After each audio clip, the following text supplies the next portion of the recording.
In this series, we're going to talk about how to build a rally car, which is as much an exercise in rationalizing bad decisions as it is a technical description of the actual process, but here we go.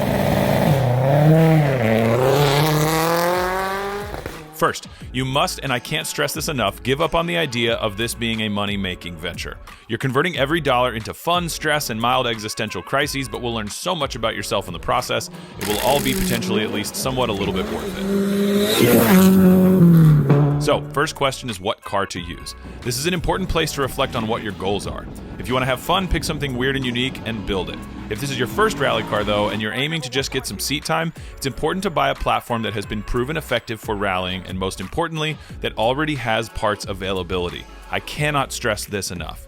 If your grandma died and left you her 2001 Oldsmobile Alero, you do not have an Oldsmobile Alero rally car. You have $900 from selling that turd on Marketplace to put towards a Fiesta, a Subaru, a Civic, E36, Mark II Escort, Volvo 240, a Golf, or any of the other various platforms that have been proven to be decently reliable for rallying. So, what are the most important components and how do you pick them? First, last, and everything in between is safety. Because as much fun as rallying is, you're still sliding an economy car sideways through the woods. There's no guardrails and catch fencing to save you. So, build it safe above all else. Safety equipment consists of the roll cage, seats, harnesses, fire suppression, etc. But today we're going to focus on the roll cage. The roll cage is the main safety structure in any race car, but in a rally car it's unique as it needs to protect two occupants, not just the driver.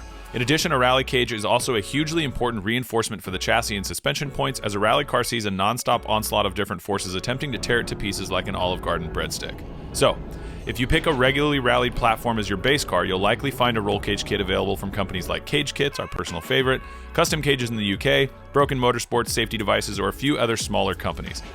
Homologated kits like Custom Cages offer the advantage of being designed to the specific chassis and being homologated by the FIA, which often results in a lighter overall cage. But in my opinion, if there's anywhere to allow a couple extra pounds, it's in the primary line of defense between you and the giant maple tree that you transplanted 10 feet because you checked your gas gauge at the wrong moment and missed your turn-in. The advantage to any roll cage kit is the fitment. A CAD-designed roll cage is insanely tight-fitting, and the cage kits come with laser etchings at all the junctions so you can line it up perfectly every time. A skilled and experienced installer like Sheldon at Marsport can get one of these kits into a prepped body shell and weld it in place in as little as one day. What's the alternative to a kit?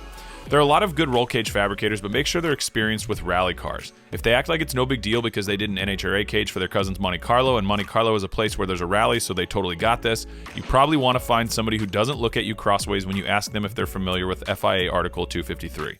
If you're looking to have a cage made in Docal R8 or you want to build something custom in a weird chassis, that's your best bet. It's expensive though, and if you decide you want to take on the fabrication yourself, you'll want to spend a few weeks reading the ARA rulebook and reaching out to the rally community and seeing if there's somebody in your area who can help guide you through the process or talk you out of it. Next episode, we'll talk about seats, harnesses, suits, helmets, intercoms, and then we'll move to the meat and potatoes: suspension, brakes, wheels, tires, and arming the bottom of your car like you're expecting to drive over IEDs. And as always, if you're ready to get behind the wheel and let somebody else be in charge of all this, come to Rally Ready Driving School just outside Austin, Texas. We'll put you in one of our fully ARA legal rally cars and take you off sweet jumps over wicked big crests to get you all the tools you need to get ready for your first or your next rally, or you can just show up and race our Rally Sprint Championship in our car or yours. Love you, bye.